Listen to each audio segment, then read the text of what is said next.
Olá, sejam bem-vindos a mais uma aula da disciplina de Tecnologia Farmacêutica 1. Eu sou o professor Carlos e estarei acompanhando vocês nesse encontro que nós vamos verificar a densidade aparente de sólidos, a densidade aparente de pós, que serão utilizados na formulação de cápsulas farmacêuticas. Quando a gente faz o emprego de diferentes formas farmacêuticas, entre essas formas nós temos o preparo de cápsulas. Então, as cápsulas elas podem ser cápsulas gelatinosas duras ou gelatinosas moles. Quando a gente trabalha com essas cápsulas que são gelatinosas duras, nós precisamos saber o tamanho das cápsulas e qual que é o volume aparente que os pós apresentam para que a gente consiga completar completamente o volume daquela cápsula, para que ela contenha toda a quantidade de material adequado e que aquela quantidade ela seja adequada para o tamanho específico daquela cápsula. Muitas vezes a gente vai fazer o preparo de uma mistura de uma forma farmacêutica, na forma de pós, a gente tem que observar alguns critérios que estão relacionados à quantidade de recipiente que é adicionado. A quantidade de recipiente ela está diretamente relacionada com o volume que um pó apresenta e ao ser utilizado para o preenchimento de uma cápsula, eu vou precisar de uma determinada quantidade e a gente faz esses cálculos que são baseados na densidade aparente. Para a gente trabalhar em cima desses conteúdos, nós temos alguns objetivos que serão verificados no decorrer dessa aula. Então, nessa aula, nós vamos trabalhar com a determinação da densidade aparente de pós que serão utilizados para a determinação da quantidade de recipientes que serão empregados no preparo de cápsulas de formas farmacêuticas e também, do mesmo modo, esses mesmos cálculos eles podem ser empregados para a determinação do volume de recipiente que é necessário, da quantidade de recipiente que é necessária para o preparo de comprimidos. Então, nós temos essas informações que estão relacionadas com a densidade dos sólidos, que precisa ser determinada para completar o volume das cápsulas que serão utilizadas. Para trabalhar em cima desses conteúdos, nós temos alguns conhecimentos prévios. Então, nesse primeiro momento, vocês vão fazer uma leitura que está relacionada com os recipientes de medicamentos e as informações da bula. Então, por que é importante a gente conhecer as características relacionadas com os recipientes de medicamentos? Então, os medicamentos eles serão compostos de princípio ativo, de um ingrediente ativo, um ingrediente farmacêutico ativo que vai ter algum tipo de ação sobre uma determinada enfermidade, e eu tenho materiais de enchimento. Esses materiais de enchimento correspondem a pós que são inertes, que não têm nenhum tipo de atividade ou que apresentam uma baixa reatividade, que eles são adicionados ao medicamento para completar o volume. Então, os recipientes eles são pós neutros que estão presentes dentro dessas formulações. Então, é importante compreender as características de recipientes e como que a gente pode trabalhar corretamente com os diferentes tipos de recipientes que são empregados nos mais diversos tipos de formas farmacêuticas. Então, a leitura desse artigo ele vai trazer uma visão sobre os recipientes que são utilizados nos diferentes tipos de formulações. E os recipientes eles não podem interagir com o ingrediente ativo farmacêutico, o ingrediente farmacêutico ativo, o ingrediente ativo, ou com os componentes da formulação que estão presentes num determinado comprimido ou em uma determinada cápsula. Além desses conhecimentos, nós temos os conhecimentos gerais que são baseados na química. Então, nós temos conhecimentos básicos de química geral, química orgânica e química analítica que são importantes. Química geral voltada a rotinas de laboratório, como que você trabalha com a manipulação de compostos químicos, de produtos químicos nos laboratórios. Química orgânica para compreensão sobre as estruturas, reatividades e incompatibilidades que eu tenho nos compostos orgânicos, sendo que nas formulações farmacêuticas, a maioria dos componentes presentes em um determinado produto, eles correspondem a compostos orgânicos. Química analítica, que trata das determinações qualitativa e quantitativa da matéria. Além disso, ela traz alguns princípios relacionados a boas práticas de fabricação, sobre validação analítica, controle de qualidade, que são pontos importantes e estão relacionados com a garantia da qualidade de um determinado medicamento. Além desses pontos, nós temos que ter alguns conhecimentos precisos em relação a procedimentos de pesagem, processo de pesagem. Como nós trabalhamos com quantidades pequenas de materiais, alguns medicamentos eles apresentam baixo índice farmacêutico, baixo índice terapêutico, eles apresentam uma dosagem muito baixa ou uma potência muito alta. Essa potência muito alta, ele resulta numa quantidade muito baixa de ingrediente ativo presente na formulação.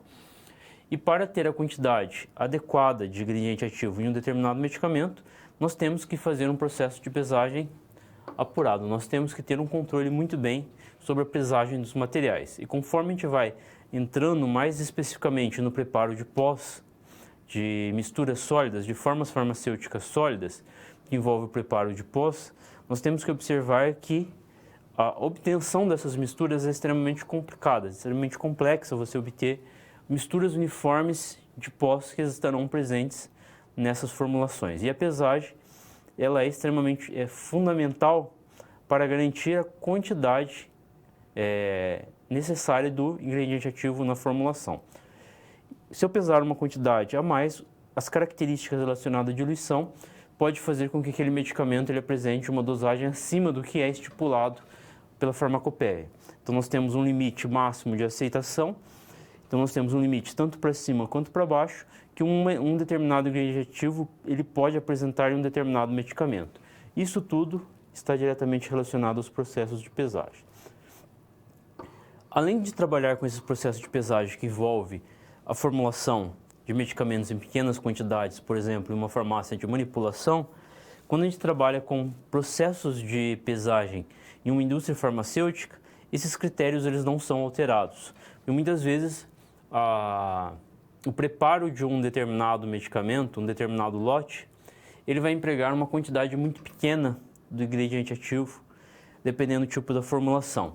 E desse mesmo modo eu tenho que ter esse controle apurado da quantidade de material que foi pesada para garantir que no final do processo aquela mistura de pós terá a quantidade adequada do componente. Tem que ter conhecimento sobre a manipulação de produtos químicos. Eu vou estar trabalhando com diferentes tipos de produtos químicos. Dentro da área de tecnologia farmacêutica se trabalha mais com formulação, não trabalha com reações químicas. Entretanto, essa formulação ela é baseada em manipulação de compostos e a gente precisa compreender critérios relacionados às características dos componentes que são empregados nos diferentes tipos de formulações e os principais tipos de incompatibilidades que podem ser apresentados para que não ocorra nenhum tipo de acidente, nenhum tipo de processo que leve à degradação ou deterioração de um determinado produto químico. É importante ter conhecimento sobre estabilidade. Como nós trabalhamos com diferentes tipos de compostos, esses componentes eles apresentam estabilidades específicas. É importante compreender que a estabilidade ela pode alterar a quantidade de ingrediente ativo dentro de um determinado medicamento.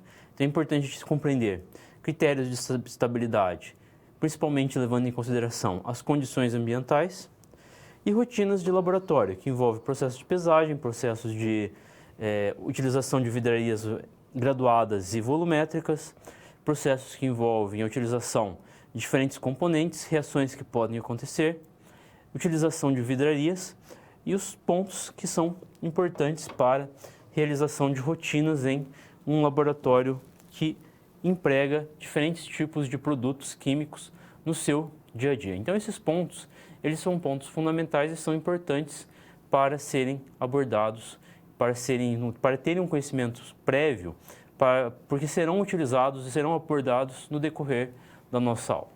Além desse ponto, nós temos que observar alguns critérios relacionados com a segurança.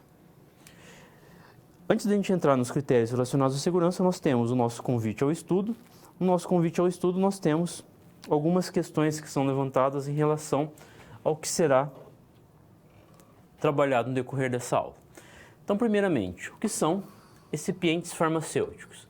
Então, as diferentes formas farmacêuticas elas são constituídas de um ingrediente ativo e excipientes. Então, excipientes é todo aquele material que não tem uma ação farmacológica. Ele vai ter uma função de enchimento ou ele vai melhorar a ação de um determinado ingrediente ativo, ele vai melhorar a estabilidade de um produto, entretanto, ele não tem uma ação farmacológica. Então, os recipientes, eles são fundamentais para os diferentes tipos de formas farmacêuticas que são empregadas. Por que devemos utilizar essas substâncias na formulação de um medicamento? A gente tem que observar que muitas vezes uma pequena quantidade de um produto, ele pode ser de difícil obtenção, ele pode apresentar uma reação muito forte, muito violenta com o organismo, ele pode gerar algum tipo de consequência. Então, o que nós realizamos ao utilizar essas substâncias recipientes, primeiramente nós fazemos uma diluição. Essa diluição, ela também pode apresentar alguns critérios que estão relacionados ao tempo que esse medicamento ele vai ter ação sobre o organismo, ele pode liberar periodicamente esse medicamento, e também critérios relacionados com aceitação. Ele pode melhorar o odor, pode melhorar o gosto de um determinado medicamento e vai gerar um determinado volume, além de promover também algumas características que facilitem a sua utilização.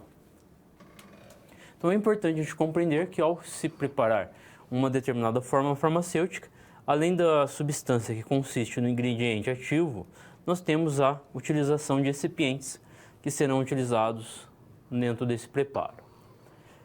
Quando a gente trabalha com recipientes, é importante a gente compreender um conceito que está relacionado à densidade.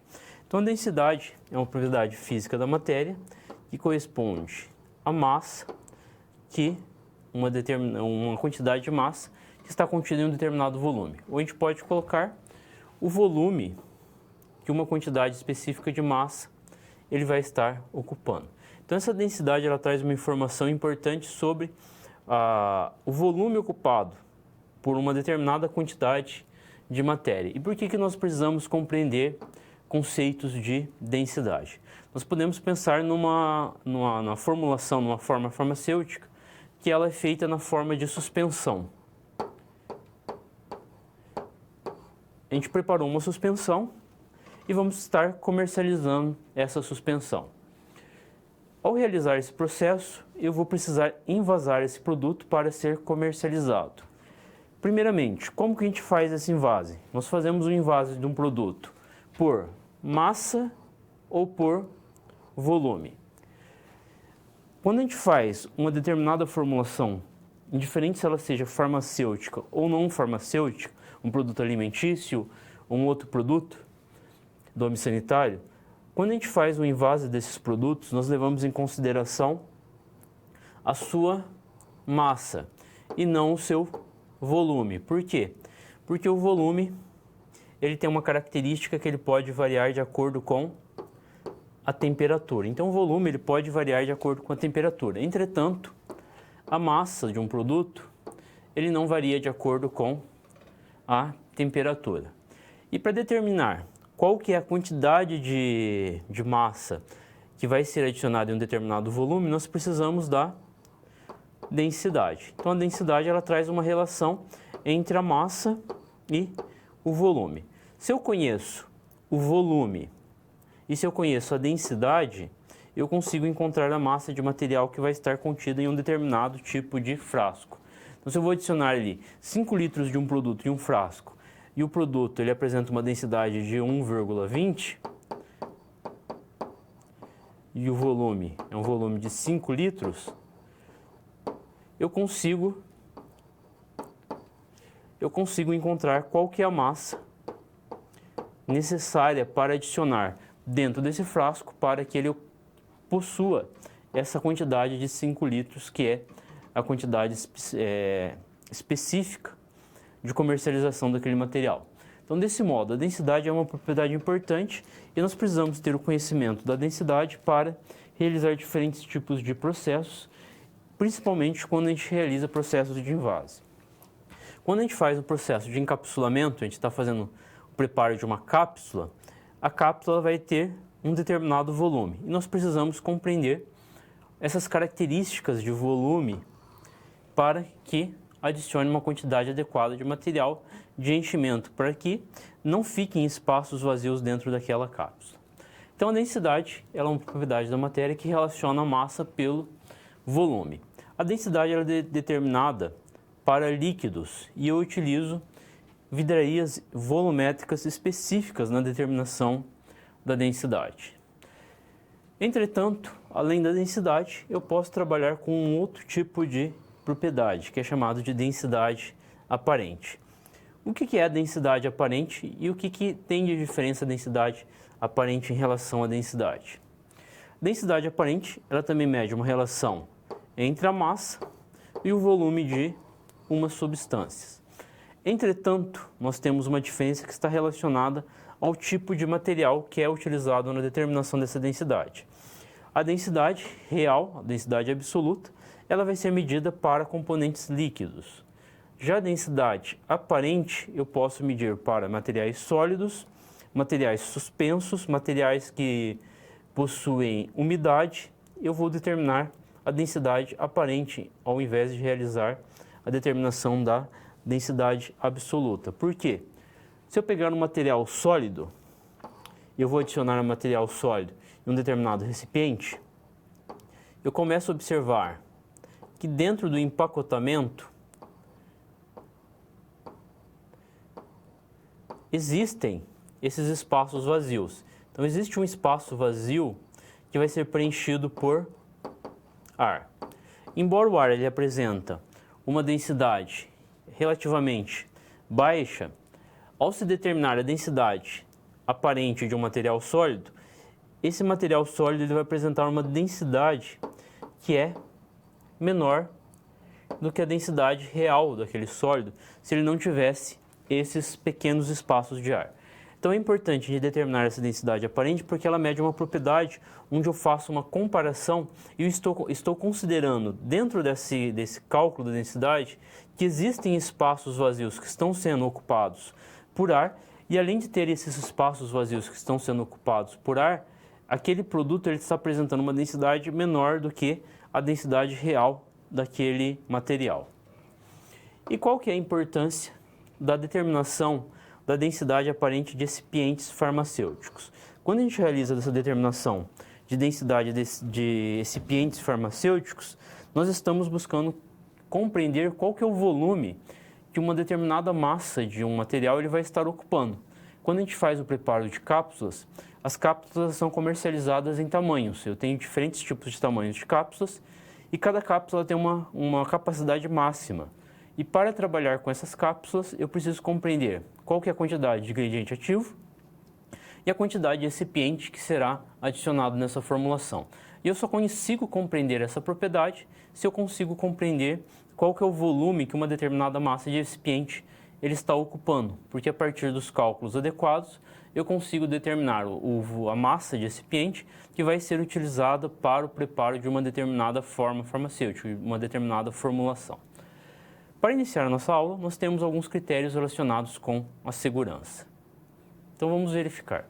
Os equipamentos de segurança que são obrigatórios. Nós precisamos utilizar jalecos de mangas longas, óculos de proteção, máscaras, calças compridas, calçado fechado, onde nenhuma parte do pé fica exposta, cabelos presos, caso possua cabelos compridos, é necessária a utilização de toucas e luvas de procedimento para a realização desses experimentos.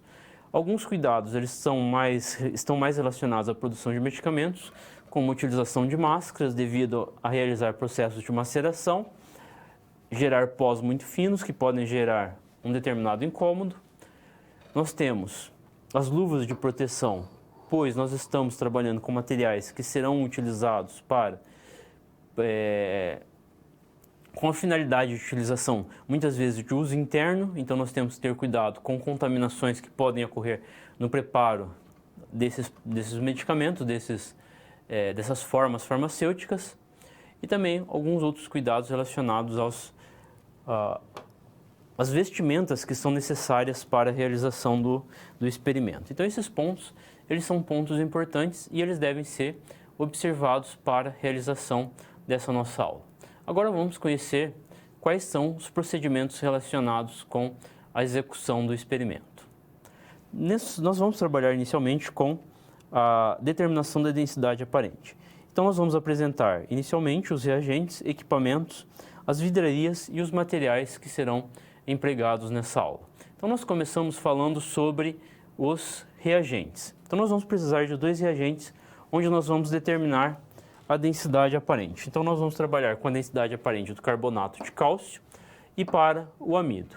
Nós vamos realizar um experimento em duplicata. Então, nós vamos realizar 2 vezes cada um dos testes e nós vamos precisar aí aproximadamente 30 gramas por equipe para a realização dessa etapa. O segundo ponto, nós temos os equipamentos.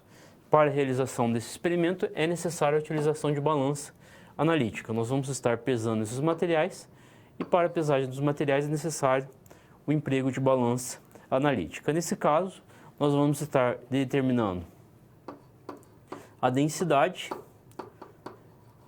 Desse modo, a precisão do equipamento que é utilizado ele pode interferir diretamente no resultado que é obtido.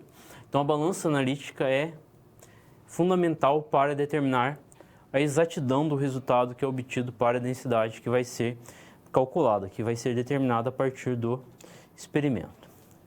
E as vidrarias e materiais que serão empregados, nós temos grau de porcelana com pistilo, vidro de relógio, espátula para pesagem, proveta de 100 ml e nós temos potes de acondicionamento, um pote plástico para estar acomodando o material e também etiquetas para rotulagem, onde nós vamos estar rotulando adequadamente todos os materiais e vidrarias que são empregados na realização dessa aula. Então, conhecendo quais serão os equipamentos e as vidrarias que serão empregadas, vamos verificar quais são esses equipamentos que serão utilizados no laboratório. Então, nós temos as espátulas, os vidros de relógio, nós temos o grau de porcelana e o pistilo, as provetas que serão empregadas para a realização do experimento. Além desses componentes, nós temos o carbonato de cálcio e nós temos o amido, que também serão empregados. Nós temos que observar alguns critérios relacionados à umidade do ambiente.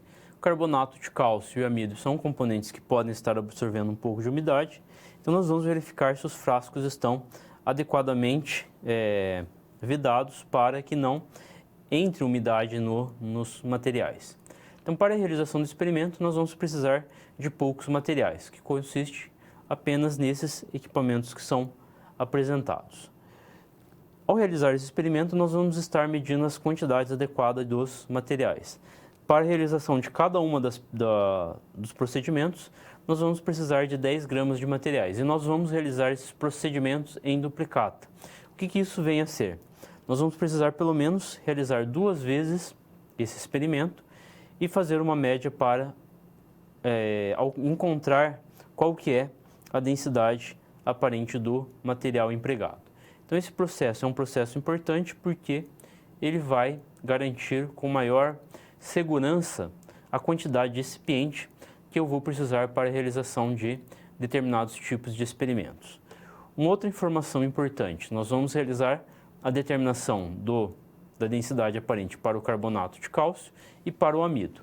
E esses valores eles serão necessários para a realização de etapas futuras. Aqui nós temos os materiais que foram pesados, o amido e o carbonato de cálcio. E a gente consegue observar que as quantidades de volume desses materiais é diferente. Então, como eles apresentam quantidades de materiais diferentes, já é esperado que eles possam apresentar densidades diferentes que serão verificadas no decorrer do experimento. Então, para trabalhar em cima dos procedimentos experimentais, vamos conhecer quais são as etapas que devem ser empregadas. Então, primeiramente, nós vamos trabalhar com esses cálculos que envolvem a densidade aparente. Então, nós vamos determinar a densidade aparente para dos pós que serão utilizados como recipiente e nós vamos precisar desses valores de densidade para as aulas futuras. Então, a densidade é igual a massa dividido por volume. Então, nós temos que o cálculo da densidade é um cálculo simples. A massa consiste a massa do material que vai ser adicionado e o volume é o volume que ele vai estar ocupando, uma determinada massa. Nós temos que lembrar um critério importante. As partículas, elas apresentam granulometrias diferentes. Como partículas apresentam granulometrias diferentes, essa granulometria ela vai interferir diretamente no empacotamento desse material, ou a gente pode pensar na compactação. Esse material ele precisa ser compactado no cálculo da densidade aparente. Então, quando eu trabalho com pós que apresentam uma granulometria muito grande, as partículas são grandes, esse tamanho de partícula ela vai diminuir esse empacotamento, essa compactação, e vai fazer com que a quantidade de espaços vazios existente entre essas partículas seja maior. Como eu tenho uma quantidade maior de espaços vazios que estão preenchidos com ar, o valor de densidade ele tende a ser menor. Então, a densidade do ar é menor, então o valor da densidade, a densidade tende a ser menor para situações onde eu tenho partículas maiores. Conforme eu vou diminuindo o tamanho da partícula, quando eu faço esse processo de maceração, de trituração, essas partículas vão apresentar uma compactação melhor. Se elas compactam melhor, elas vão apresentar menos espaços vazios.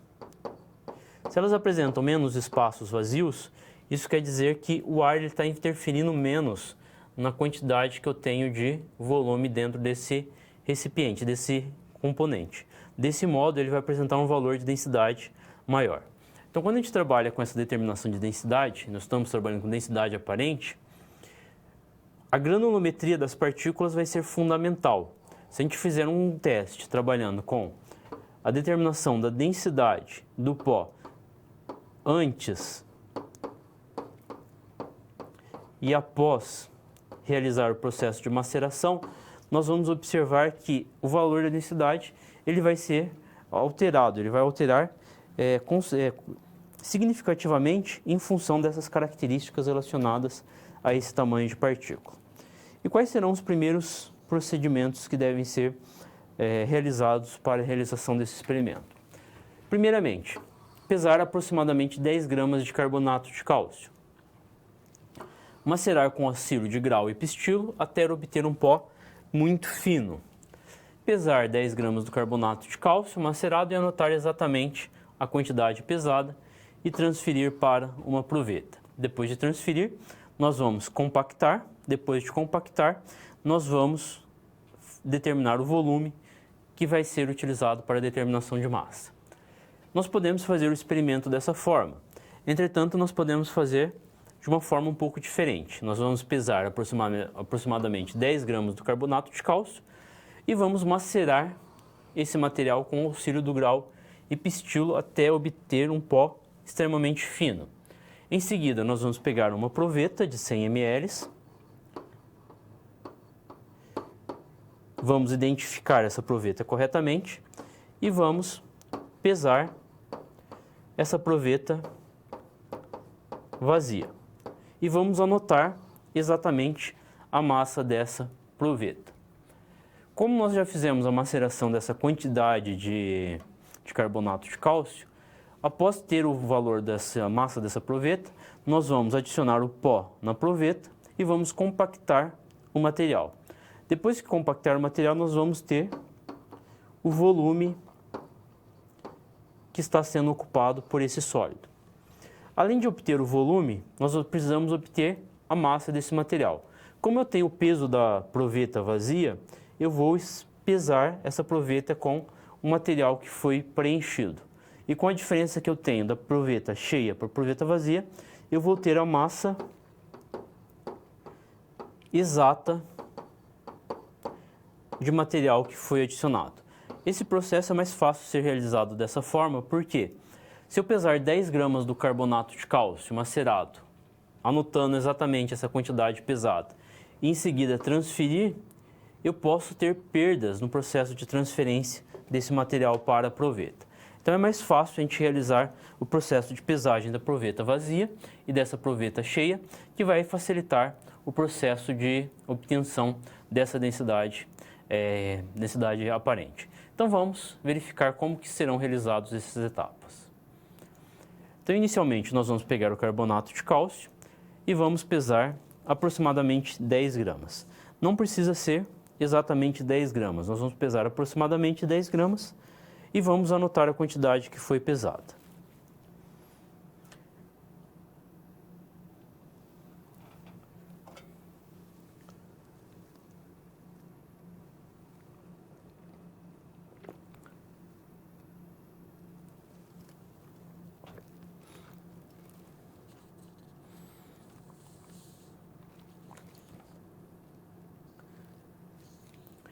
Então nós vamos adicionar a quantidade aproximadamente de 10 gramas. Por que nós não precisamos ter essa quantidade exata? Porque nós vamos pesar a proveta e depois nós vamos pesar a proveta vazia e a proveta cheia. E nós vamos fazer, antes de realizar o processo de determinação da densidade, o processo de maceração. Nós vamos triturar esse material para diminuir o seu tamanho, a sua granulometria, o tamanho das partículas. Então a quantidade inicial ela vai ser uma quantidade aproximada. Nós pesamos aproximadamente 10 gramas e vamos anotar a quantidade que foi pesada.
Ao realizar esse processo que consiste na pesagem, nós temos que observar que a quantidade de pó tem que estar contida dentro do recipiente que vai ser utilizado para essa pesagem. Nós estamos utilizando um vidro de relógio para a pesagem das 10 gramas. Então nós temos que verificar se o vidro de relógio utilizado ele possui essa capacidade de conter as 10 gramas do material que vai ser pesado. E nós temos que tomar o cuidado durante essa pesagem para não pesar uma quantidade inferior e não pesar uma quantidade muito superior do material, porque não tem a necessidade de pesar essas quantidades fora daquilo que é necessário para a realização do experimento.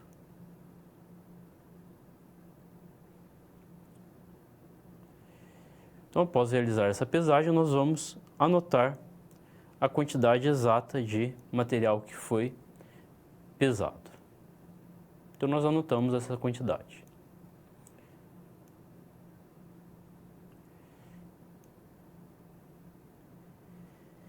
Em seguida, nós vamos transferir esse material para um grau e, com o auxílio do pistilo, nós vamos estar macerando esse material.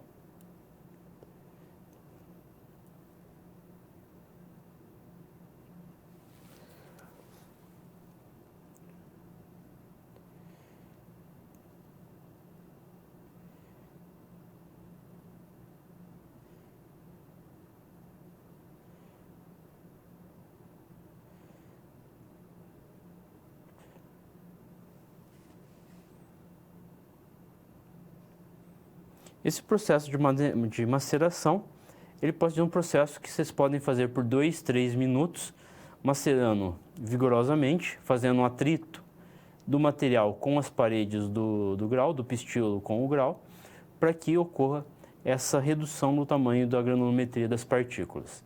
Lembrando sempre que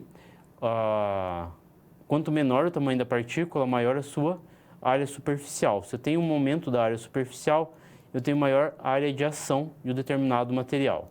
Então eu faço esse processo de maceração por aproximadamente 2 ou 3 minutos. Quando eu trabalho com misturas de pós, esse processo ele pode ser um pouco mais longo e ele visa especificamente a redução da granulometria dos tamanhos de partícula.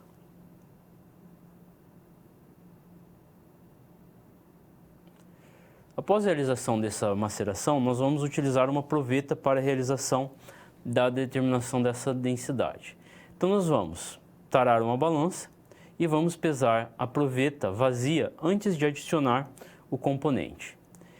Nós vamos ter o valor da massa dessa proveta vazia e nós vamos anotar qual que é o valor da massa dessa proveta que será utilizado no cálculo. Em seguida, nós vamos pegar o material e vamos transferir para a proveta. Nós temos que observar que esse material ele pode ser derramado nas laterais dessa proveta, então nós temos que ter um cuidado para realizar essa etapa para que não se perca o material.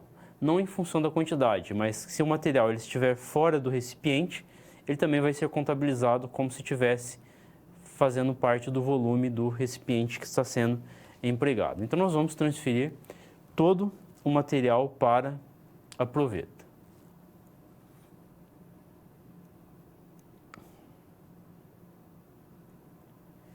Então, realizando todo esse preparo, toda essa transferência, nós temos o material que será utilizado para a determinação da densidade aparente desses sólidos. Vamos dar sequência aos procedimentos que serão realizados em seguida. Em seguida, nós vamos, após toda essa transferência, nós vamos bater delicadamente a proveta na mancada por 3 vezes para compactação do pó. Por 3 vezes é somente por um modo de representação. Nós vamos bater essa proveta na mancada algumas vezes, nós podemos colocar 5 vezes, 10 vezes, de um modo que nós vamos observar a compactação desse pó dentro dessa proveta. Então nós vamos bater e vamos verificar essa compactação. Ao realizar esse processo, nós temos lá a nossa proveta e o sólido dentro dessa proveta. O que nós temos que observar? Que ao adicionar esse sólido ele vai possuir uma forma dentro da proveta irregular. Então ele vai ter uma quantidade de material de um lado da proveta maior do que do outro. Ao realizar essa compactação, nós temos que observar que ao final do processo ele apresente um pó que seja uniforme em relação às laterais dessa proveta para a determinação correta do volume contido dentro desse recipiente. Outro detalhe, ao realizar esse processo de bater a proveta na bancada delicadamente, ao realizar esse processo nós vamos verificar que esse material ele vai ser expelido para cima. Então nós temos que tomar cuidado para não bater vigorosamente, com muita força, para que esse material ele não saia fora do recipiente.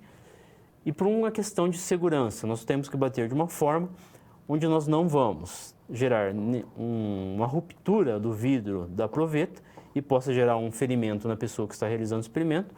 E também nós não podemos bater com muita força para que não leve à ruptura do fundo dessa proveta e eu perca o material que está sendo utilizado.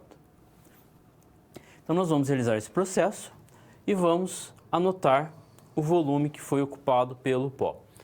Após realizar esse processo, nós vamos novamente na balança e vamos pesar a proveta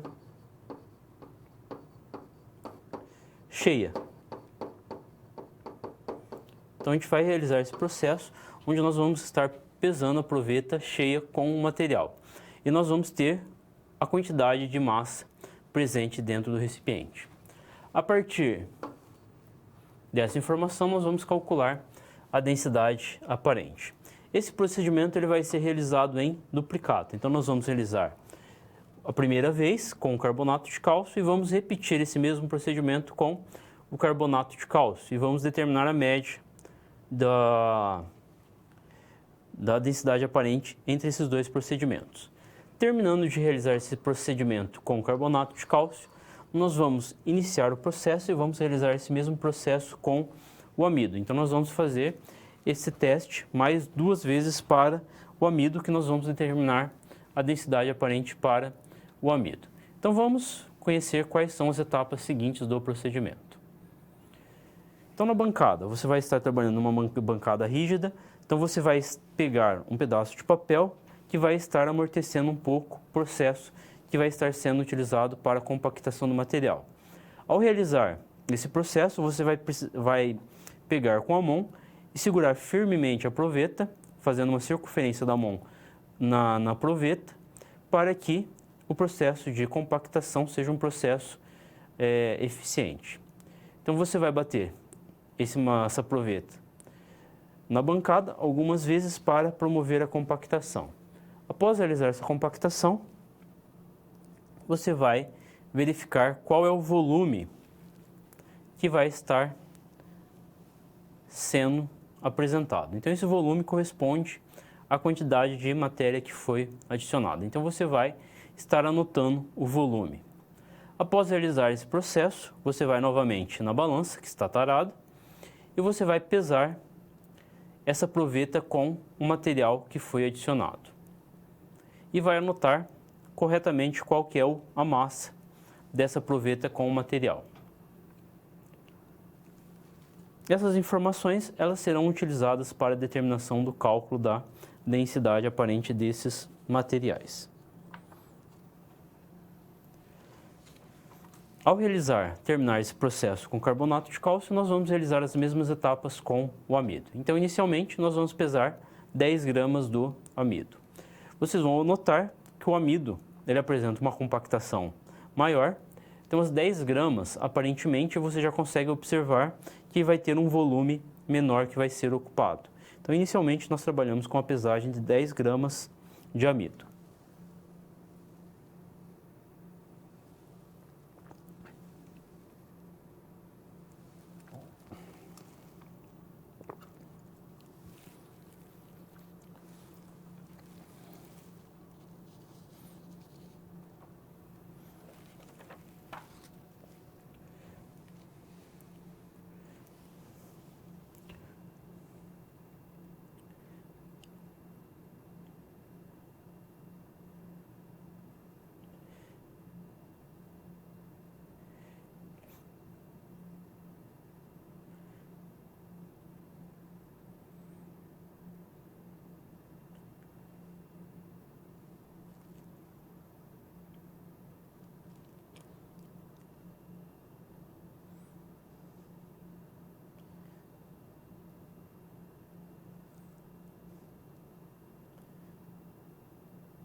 Então, nós vamos adicionar as 10 gramas e vamos anotar a quantidade do material que foi pesado.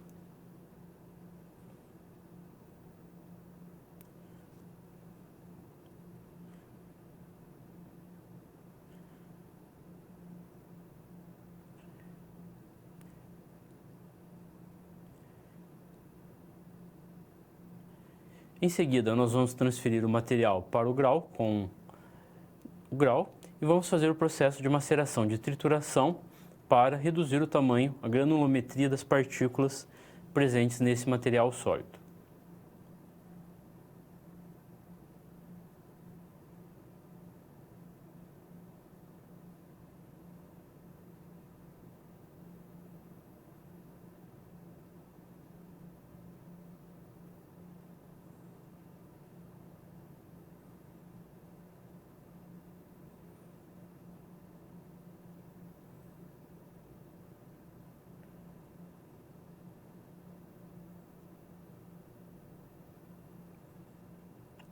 Após realizar a transferência, nós fazemos o processo de maceração. Da mesma forma que foi realizado para o carbonato de cálcio, nós realizamos esse processo de maceração através do atrito do pistilo nas paredes do grau, e nós vamos fazer esse processo por aproximadamente 2, 3 minutos para que ocorra uma redução considerável no tamanho das partículas. Quanto menor o tamanho da partícula, mais fácil é a compactação do material e menor vai ser a densidade aparente que ele vai estar apresentando. Muitas vezes, ao realizar esse processo, nós podemos realizar a tamização. A tamização consiste em você fazer um processo de peneiramento. Nós vamos peneirar esse material passando por um tamiz de granulometria específica, onde as partículas que apresentam granulometria maior, elas ficarão retidas e nós teremos o tamanho adequado das partículas. Em seguida, nós realizamos o processo de determinação da massa da proveta vazia e anotamos corretamente qual que é a massa que ela está apresentando.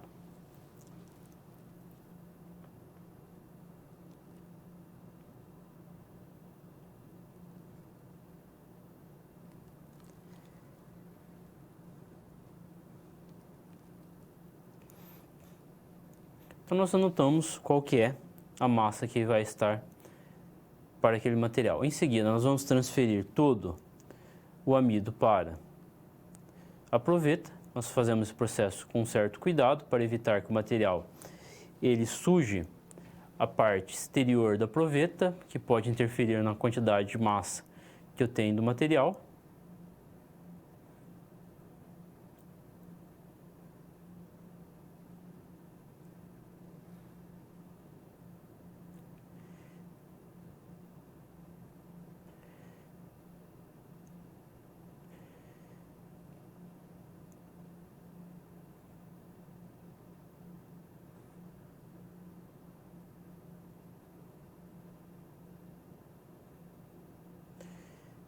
Após a transferência, nós seguramos a proveta adequadamente, nós fazemos essa volta com a mão em volta da proveta, fazemos essa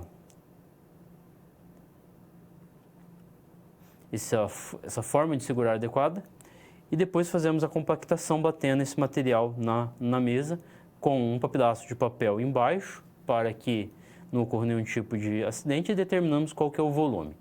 Após determinar o volume, nós vamos determinar novamente a massa dessa proveta contendo o material.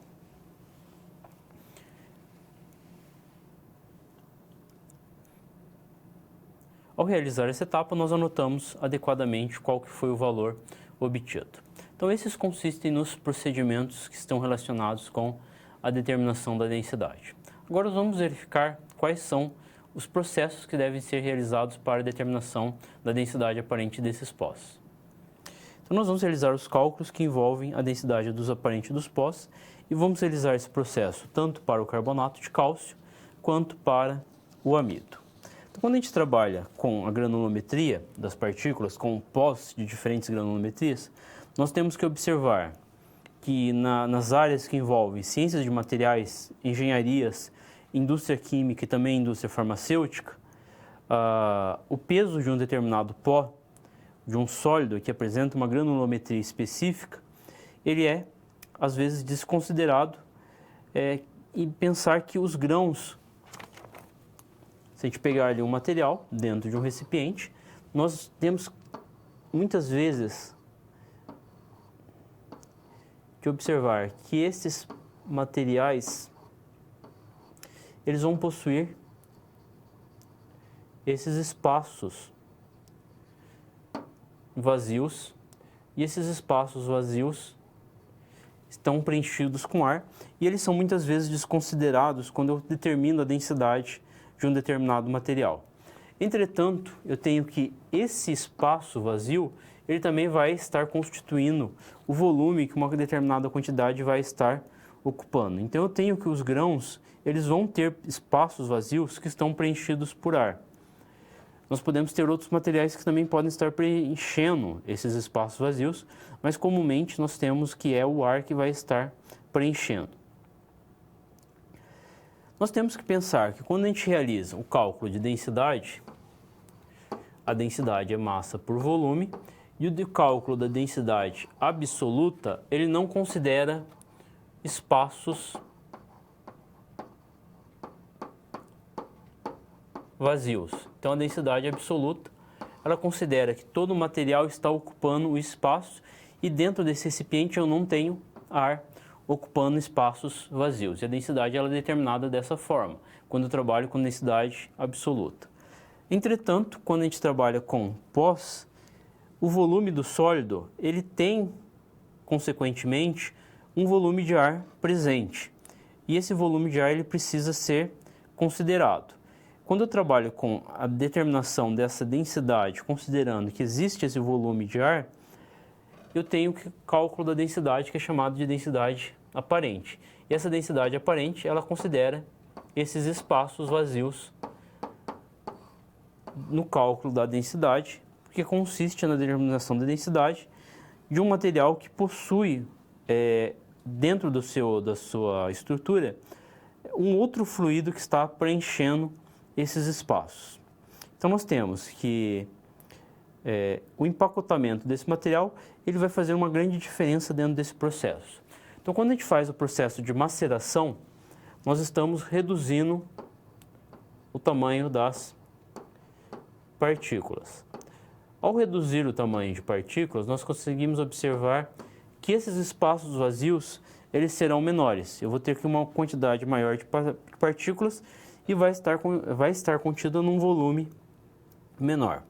Então, quando eu tenho pós que apresenta uma granulometria alta, um pó que apresenta uma determinada grossura, esse pó grosso ele vai possuir uma determinada densidade aparente. E se eu tenho esse pó que ele foi macerado adequadamente, eu vou obter um pó fino. Para esse mesmo material, eu vou ter um valor de densidade aparente que é diferente do pó grosso. Essa densidade ela vai ser diferente, por quê? Porque esses espaços vazios serão menores, o que faz com que a compactação seja melhor.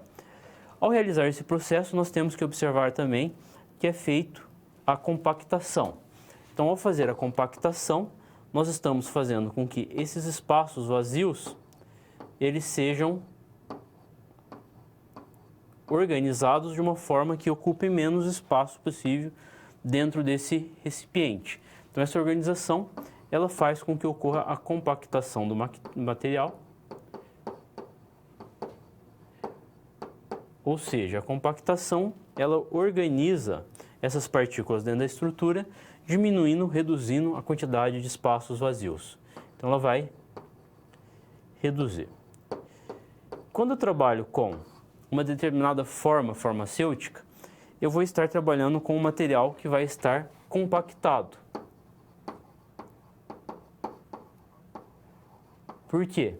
Se eu tiver uma quantidade grande de espaços vazios dentro de um determinado recipiente, isso pode interferir significativamente na quantidade que eu tenho de ingrediente ativo dentro daquela formulação. Esses espaços vazios podem alterar. Esses espaços vazios, além dessa alteração, ela pode alterar na quantidade que eu tenho de massa, na massa específica de cada uma das cápsulas.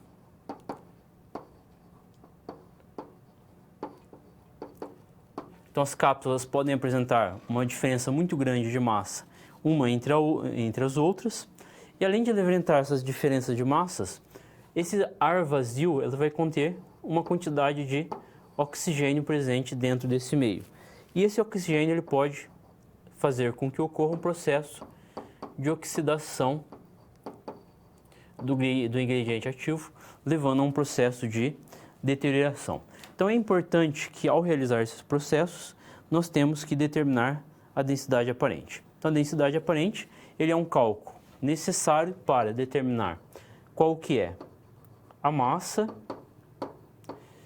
de recipiente que vai ser adicionada no preparo das cápsulas e também no cálculo necessário para o preparo de comprimidos. Então nós precisamos determinar qual que é a massa que vai ser adicionada ao preparo dessas cápsulas e esse processo é realizado a partir desse cálculo. Ou seja, a densidade aparente ela está sendo empregada nessa situação no invase. Nós vamos fazer o invase de um medicamento dentro de uma cápsula e nós precisamos saber qual que é a quantidade de material que vai ser adicionado. Então nós temos que considerar essas informações. A densidade aparente ela é determinada através da massa dividida pelo volume. Então nós temos inicialmente as informações relacionadas com a proveta. Então a proveta vazia e a proveta cheia.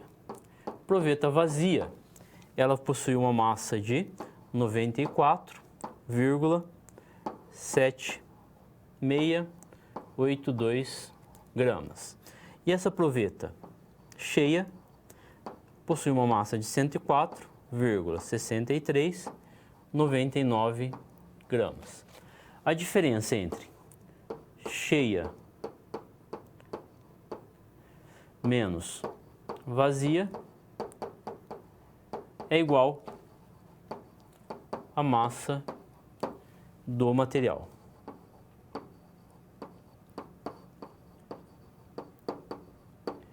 Essa diferença, cheia menos vazia, ela é igual a 9,8717 gramas.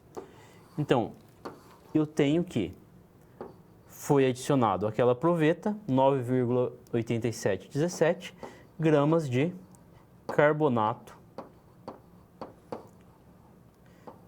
de cálcio. Então essa é a massa que foi adicionada. Ao realizar o processo de verificação da densidade, eu observei um volume na proveta que corresponde a 18 ml. Nesse caso, eu tenho a massa e eu tenho o volume. Eu vou determinar a densidade. Densidade é igual a massa dividido pelo volume, ou seja, 9,8717 gramas dividido pelo volume de 18 ml. Assim eu vou obter que para o carbonato de cálcio a densidade corresponde a 0,5484 gramas por ml. Ou seja, que cada 1 ml, a cada 1 ml, eu tenho um total de 54,84 gramas de carbonato de cálcio. Então essa corresponde à densidade aparente para o carbonato de cálcio. Como nós realizamos esse processo em duplicata, nós vamos determinar a densidade para as repetições que foram realizadas. Após realizar essa repetição, nós vamos determinar qual que é a média desses valores. Então a média nada mais é do que a soma dos dois valores de densidade que foram obtidos e nós vamos dividir esse valor por 2, onde nós vamos ter a densidade aparente média para o carbonato de cálcio. Essa informação ela é uma informação importante que vocês vão precisar para a realização dos próximos experimentos, onde nós vamos determinar a formulação de determinados tipos de formas farmacêuticas, o preparo de cápsulas, e para o preparo dessas cápsulas nós precisamos ter os valores de densidade aparente. Então, essa densidade aparente para o carbonato de cálcio, ele precisa ser anotado, porque você vai utilizar ele para procedimentos futuros. Então, anotem esse valor, porque eles serão necessários para as próximas aulas. Para o carbonato de cálcio, a densidade que foi obtida nesse experimento foi 0,5484 gramas por ml. Então, essa foi a densidade que foi obtida. Se a gente for buscar na literatura, nas fichas técnicas dos produtos que são comercializados, dos carbonatos de cálcio que são comercializados, nas fichas técnicas de comercialização desses produtos, nas FISPIC dos produtos, nós conseguimos encontrar alguns valores que estão relacionados com a densidade aparente. Em algumas marcas nós podemos encontrar o valor da densidade aparente de 0,43 a 0,46 gramas por ml. Em outros tipos de fichas técnicas nós encontramos a densidade aparente que varia de 0,66 a 1,0 gramas por ml. O que vai estar diferenciando esse valor de 0,5484, 0,43 a 0,46, 0,66 a 1 grama por ml, que é o valor real, o valor que foi obtido através do experimento, e os valores que são dados por fichas técnicas de produtos que são comercializados. Nós temos que essa densidade aparente ela vai ter uma função que é dependente do grau de compactação. E a compactação ela depende exclusivamente do tamanho das partículas.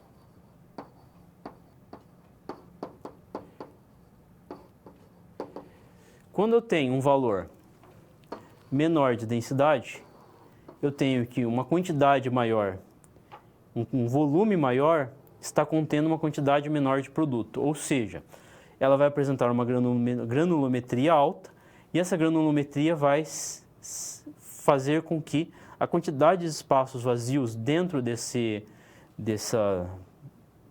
forma sólida vai ser maior. Isso vai fazer com que a densidade seja menor. Então, tenho mais espaços vazios, desse modo eu tenho uma densidade menor. Então, desse modo, que um volume, em um determinado volume, eu tenho uma quantidade menor de matéria. Quando eu tenho uma densidade maior, quer dizer que a granulometria dessas partículas é uma granulometria menor. Então, a densidade maior está refletindo num grau de compactação desse material, que é um grau de compactação maior, ou seja, as partículas elas possuem uma granulometria menor que faz com que o empacotamento ele seja maior. Então, nós temos que observar que essa densidade é uma propriedade que vai estar variando com o grau de compactação que corresponde ao tamanho de partícula. Então, nós temos que dentro desse experimento nós obtemos um determinado valor. E esse valor ele pode ser alterado entre as equipes realizando esse experimento dentro do laboratório, e essa computação, essa diferença, ela pode ser decorrente dessas etapas que envolvem a maceração. Então, se eu tiver um material que foi muito bem macerado, ele vai apresentar uma granulometria melhor, e desse modo ele vai ter uma densidade maior, ou seja, que uma quantidade maior de matéria, ela vai estar ocupando um volume menor. Então, nós temos que acompanhar essas características relacionadas com esses valores. Então, nós temos esses pontos relacionados e eles precisam ser observados para a densidade aparente dos materiais. Após realizar a determinação da densidade aparente para o carbonato de cálcio, nós vamos realizar o mesmo processo para o amido e fazer a determinação da densidade aparente para o amido. Então, nós temos, primeiramente, os valores que foram obtidos. Então, a massa da proveta vazia e cheia. Então, nós temos para proveta vazia 94,3102 gramas. Para a proveta cheia, 104,3387 gramas. Fazendo a diferença, cheia menos vazia, eu vou ter a massa de amido que foi adicionado. Essa diferença corresponde a 10,02 2,85 gramas. Então, essa corresponde à massa do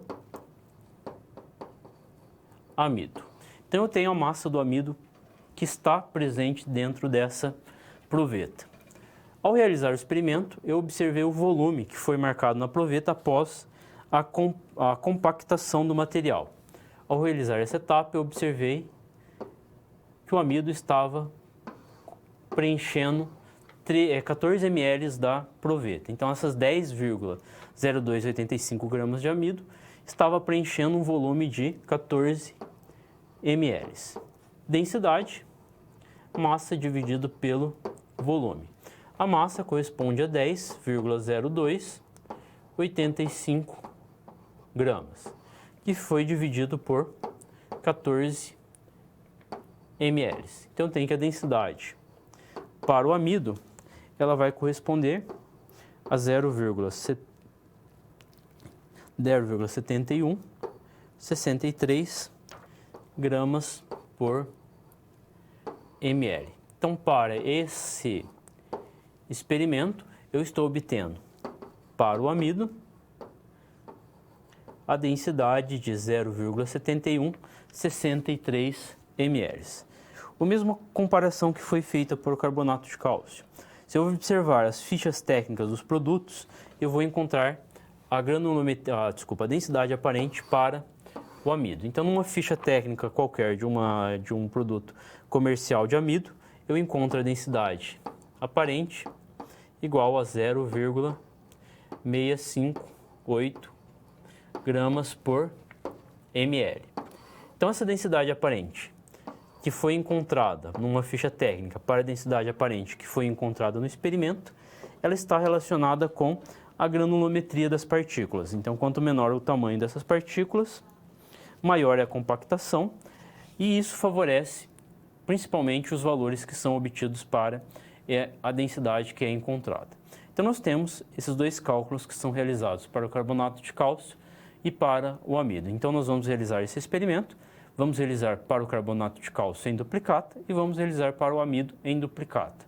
Após a realização desse experimento, nós vamos obter qual que é a densidade aparente para esses dois sólidos. E nós precisamos anotar adequadamente esse valor de densidade, porque nós vamos precisar dessa densidade para a realização dos próximos experimentos. Além de anotar esses valores adequados desses materiais, vocês vão envasar corretamente esses materiais que foram pulverizados. Vocês realizaram esse processo de maceração e vocês não vão descartar esses materiais que foram pesados. Então, vocês envasem corretamente esses materiais, que no próximo experimento nós vamos fazer o preparo de uma cápsula farmacêutica e nós vamos utilizar uma formulação que é baseada no carbonato de cálcio, que é utilizado como ingrediente ativo na formulação, e nós vamos utilizar o amido como excipiente. Então, nós precisamos dos materiais que já foram macerados e eles serão utilizados para a realização da próxima prática. Desse modo, nós chegamos ao final desse experimento. Eu desejo a todos uma boa prática. Até mais!